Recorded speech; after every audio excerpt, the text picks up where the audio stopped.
L'amour, un mot qu'on utilise tous les jours. Mais que signifie-t-il vraiment? Est-ce un acte de don de soi désintéressé? Ou est-ce, au fond, un désir égoïste pour notre propre bonheur? On cherche tous à comprendre cette émotion puissante. Elle façonne nos vies, nos choix et qui nous devenons. On cherche des réponses dans la poésie, la musique et la sagesse de ceux qui nous entourent.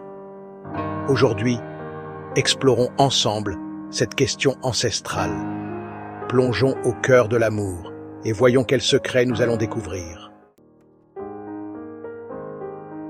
Avant de pouvoir répondre à la question de la nature de l'amour, il faut définir nos termes. Qu'est-ce que cela signifie vraiment d'aimer quelqu'un? Que signifie être altruiste? Est-ce simplement un acte de gentillesse ou y a-t-il plus que cela? L'altruisme, c'est faire passer les besoins des autres avant les nôtres. C'est un engagement à aider sans attendre de retour. C'est le sacrifice et la générosité, même quand ça nous coûte quelque chose. C'est donner de son temps, de son énergie, et parfois même de ses ressources. Pensez à une mère qui passe la nuit blanche pour réconforter son enfant malade. Elle veille sans relâche, malgré la fatigue. Elle n'y gagne rien pour elle-même. Son seul but est de voir son enfant aller mieux. Ses actions sont guidées par l'amour pur et l'inquiétude pour l'autre.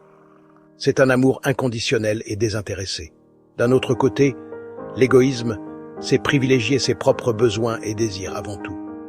C'est une approche centrée sur soi-même. C'est rechercher son propre plaisir et sa satisfaction, souvent aux dépens des autres. L'égoïsme peut se manifester de nombreuses façons. On a tous déjà été confrontés à un comportement égoïste. Ces moments peuvent être frustrants et décevants.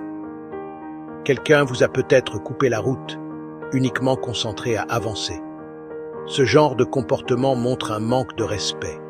Cet acte démontre un manque de considération pour le bien-être des autres.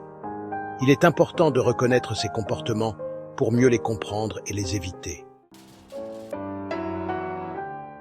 Prenons quelques exemples concrets pour comprendre comment l'amour se manifeste dans nos vies. L'amour est souvent perçu comme un sentiment pur et désintéressé. Imaginez un couple qui échange des cadeaux. C'est un geste courant dans les relations. L'homme a peut-être passé des semaines à choisir le collier parfait pour sa partenaire. Il a pris le temps de réfléchir à ce qui lui plairait le plus. Il veut voir la joie sur son visage quand elle l'ouvrira. Ce moment de bonheur partagé est précieux pour lui. Cela semble être un acte d'amour désintéressé. Il fait tout pour la rendre heureuse. Il fait des efforts pour la rendre heureuse. Mais est-ce vraiment si simple? Mais creusons un peu plus loin. Parfois, les motivations ne sont pas aussi claires qu'elles le paraissent.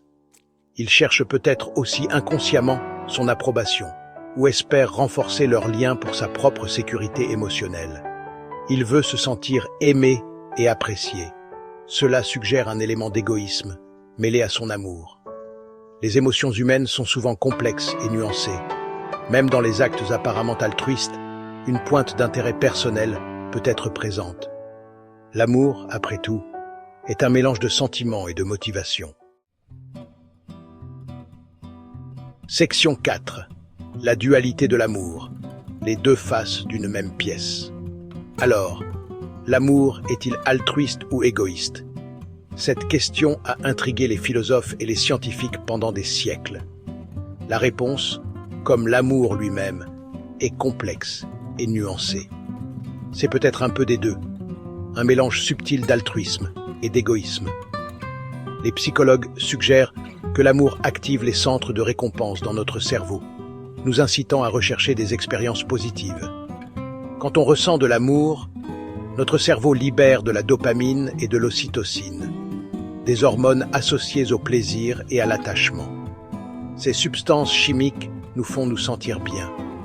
Cela suggère une base biologique au plaisir égoïste que nous tirons du fait d'aimer et d'être aimé, renforçant ainsi nos liens.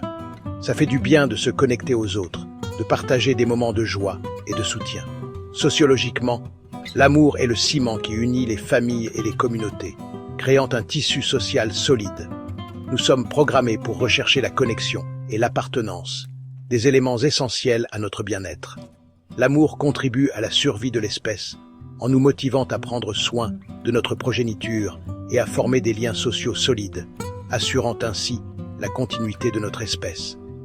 Cette perspective souligne l'altruisme inhérent à la nature même de l'amour, montrant que l'amour est à la fois un acte de don et de réception. Section 5. Une question éternelle.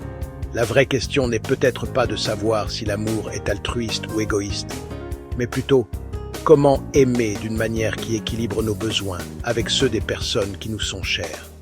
Comment faire des choix qui nourrissent à la fois notre cœur et le cœur des autres. Ceci, mes amis, est le voyage de toute une vie qu'est l'amour.